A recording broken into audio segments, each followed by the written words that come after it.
We live in an age of unprecedented access, yet we are starving for clarity.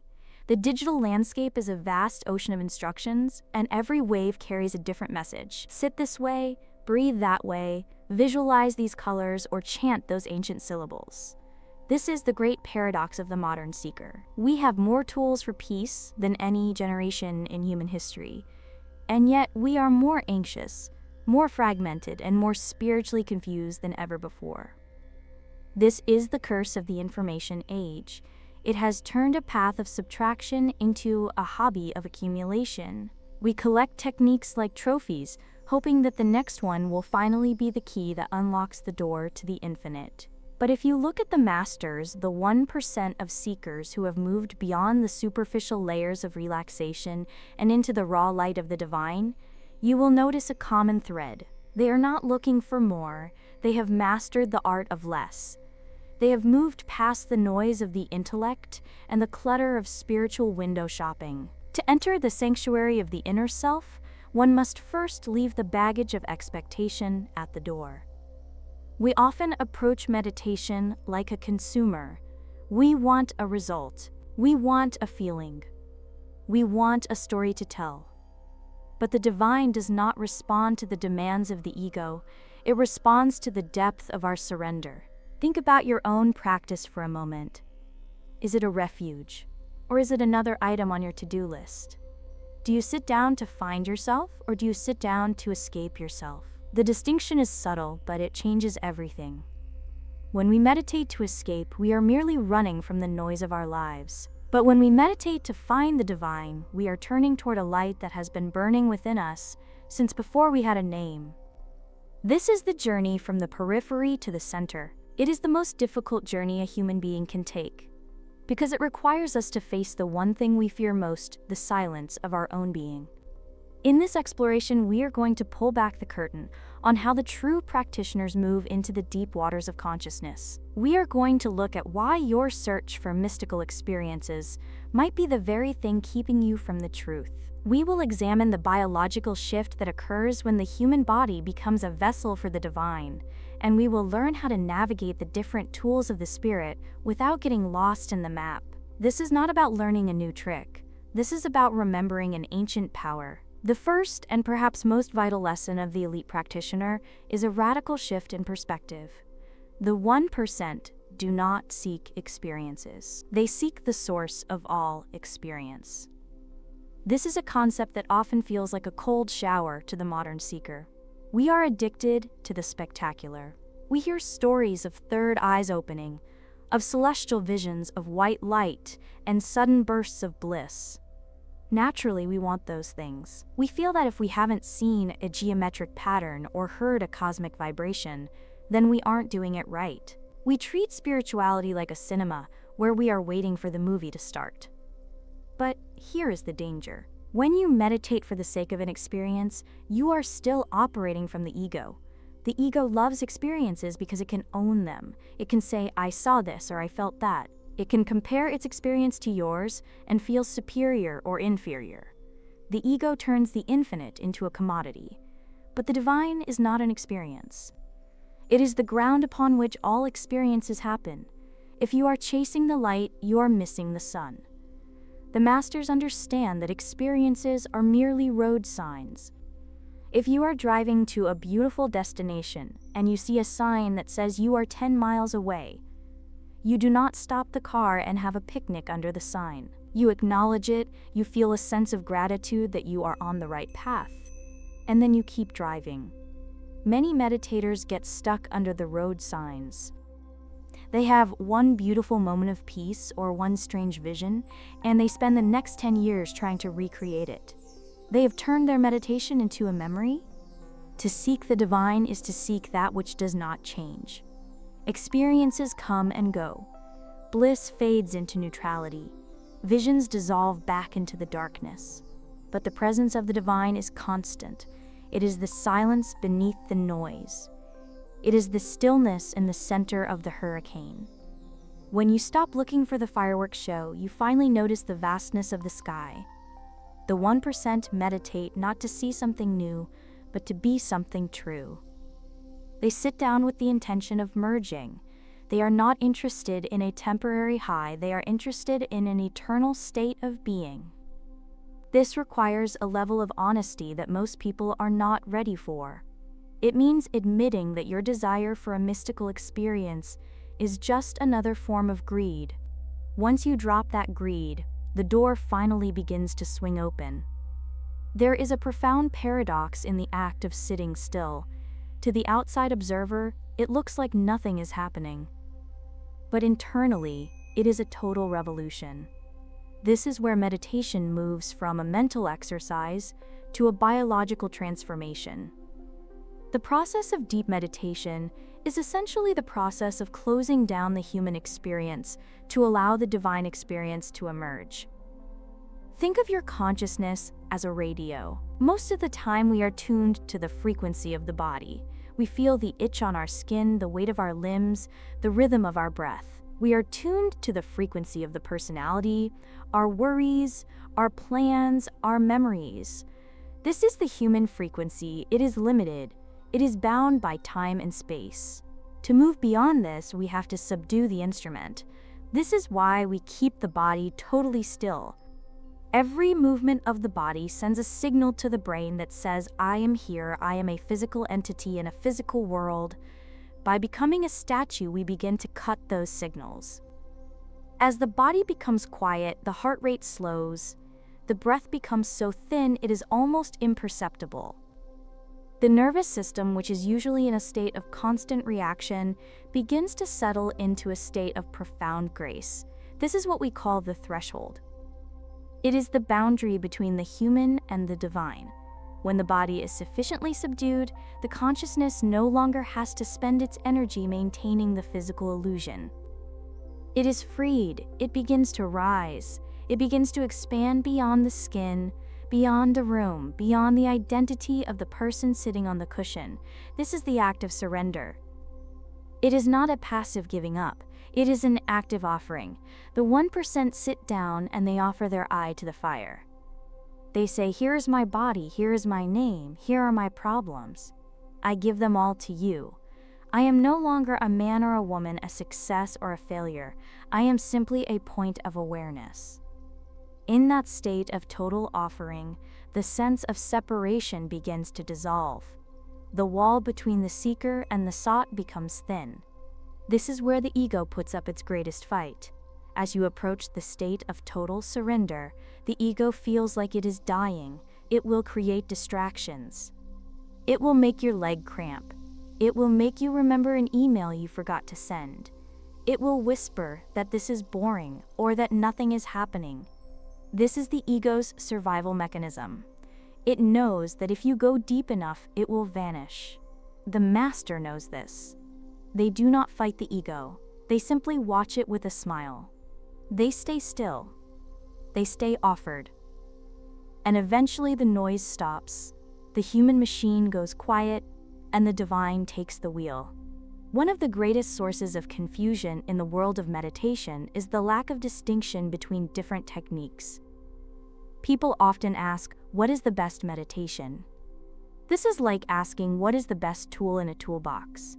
If you want to hang a picture, you need a hammer. If you want to cut a board, you need a saw. Meditation is no different. There are healing meditations designed to move energy and repair the body. There are meditations designed to cultivate compassion and love for others. There are meditations for focus and productivity. All of these are valid. All of these are useful. But the 1% are very clear about their primary objective. If your goal is God realization, then your primary practice must be aligned with that goal. The mistake many make is jumping from one style to another every few days. On Monday, they do a chakra clearing. On Tuesday, they do a visualization for wealth. On Wednesday, they try a Buddhist breath technique. This creates a scattered energy. It is like digging 10 shallow holes instead of one deep well. You never reach the water. The elite practitioner chooses a path and they stay on it. They understand that a single pointed meditation is the fastest way to the center. Whether it is the breath, a mantra, or the name of the divine, They use that point as an anchor. When the mind wanders, they bring it back. When the emotions rise, they bring it back. They do not get distracted by the bells and whistles of other techniques. This does not mean you cannot use other tools. If you are feeling physically ill, a healing meditation is a wonderful thing. If you are feeling disconnected, a meditation can open your heart. But the 1% treat these as secondary.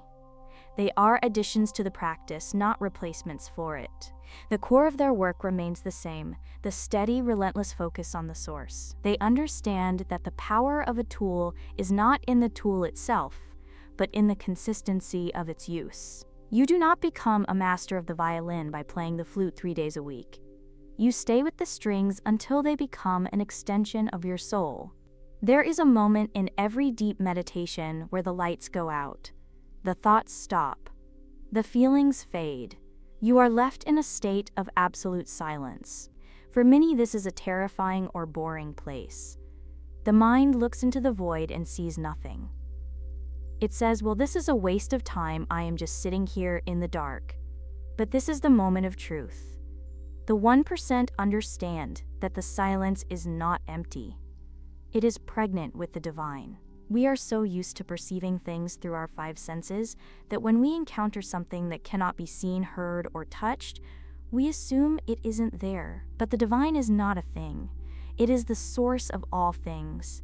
It cannot be an object of your perception because it is the very power that allows you to perceive. To find God in the silence, you must change how you look. You must stop looking with your physical eyes and start looking with the eyes of your heart. You must perceive the presence in the absence. The masters understand that even when nothing is happening, everything is happening. The void is not a lack of life. It is life in its purest, most concentrated form. It is the unmanifested realm where all possibilities exist. When you can sit in that silence and feel a sense of profound gratitude, even if you feel nothing else, you have reached a high level of practice. You are no longer demanding that the divine perform for you. You are simply happy to be in its company. This is the difference between a child who only loves their father when he brings home a toy and a mature soul who loves the father simply because he exists. Perceiving the divine in everything means recognizing that there is no place where the divine is not. It is in the noise of the street, and it is in the silence of the meditation room. But we go to the silence because it is easier to see the truth there. Once you see it in the silence, you can start to see it in the noise. But first, you must be brave enough to face the nothingness. You must be willing to sit in the dark until your spiritual eyes adjust to the light. The final secret of those who go deep is the humility of the starting line. No matter how many years they have practiced, no matter how many heights they have reached, the master always sits down as a beginner. This is the Zen concept of Shoshin, or beginner's mind. When you think you are an expert, you close yourself off to the unknown. You have expectations. You think, I know how this goes. First, I relax my breath. Then I feel the energy. Then I reach the stillness. You are following a script. But the divine does not follow a script. Every moment is a new creation. Every meditation is a unique encounter.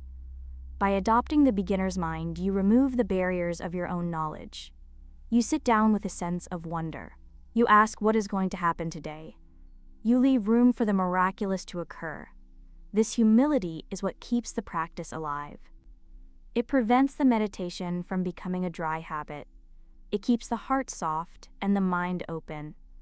But humility must be paired with intent. The quality of your meditation is determined by the energy you bring into it. Think of the difference between a mechanical prayer and a cry from the heart. One is just words. The other is a force of nature. The 1% do not just sit down because it is 8 a.m. They sit down with a burning desire to know the truth. They develop their motive. Before they even close their eyes, they tap into a sense of deep gratitude. They think of the gift of life. They think of the beauty of the world. They build a fire of love in their chest, and then they use that fire to fuel their focus. 5 minutes of meditation fueled by a fierce love for the divine is worth more than 5 hours of sitting with a wandering mind. The intent is the engine. It is what carries you through the distractions and the boredom. It is what draws the divine toward you. They say that if you take one step toward the divine, it takes 10 steps toward you. But that first step must be taken with your whole heart. As we come to the end of this exploration, we must ask, what is the point of it all? Is the goal simply to be a good meditator? Is it to spend your life on a cushion in a dark room? For the 1%, the answer is a resounding no. Meditation is the training ground, but life is the battlefield. The ultimate goal of awakening the divine within is to live as a divine being in a human world.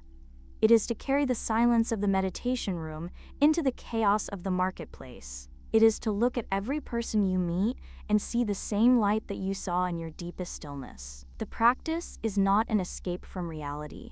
It is a preparation for a deeper engagement with it. When you begin to meditate like the 1%, your life starts to change in ways you didn't expect. You become more patient because you have mastered the art of waiting. You become more compassionate because you have seen the fragility of the human ego. You become more fearless because you have touched a part of yourself that cannot be harmed by the world. This is the path of the spiritual elite. It is not a path of special powers or secret knowledge. It is a path of radical honesty, surrender, and love. It is open to anyone who is willing to put down the noise and face the silence.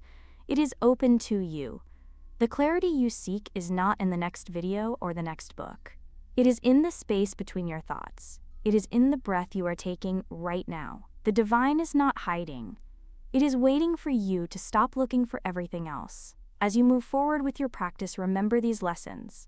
Do not seek experiences, seek the source. Offer yourself totally. Be consistent with your tools. Find the presence in the silence. Remain a beginner. And above all, let your intent be guided by love. If you do these things, the door will not just open, it will disappear. You will realize that you were never separate from the divine. You were simply dreaming that you were.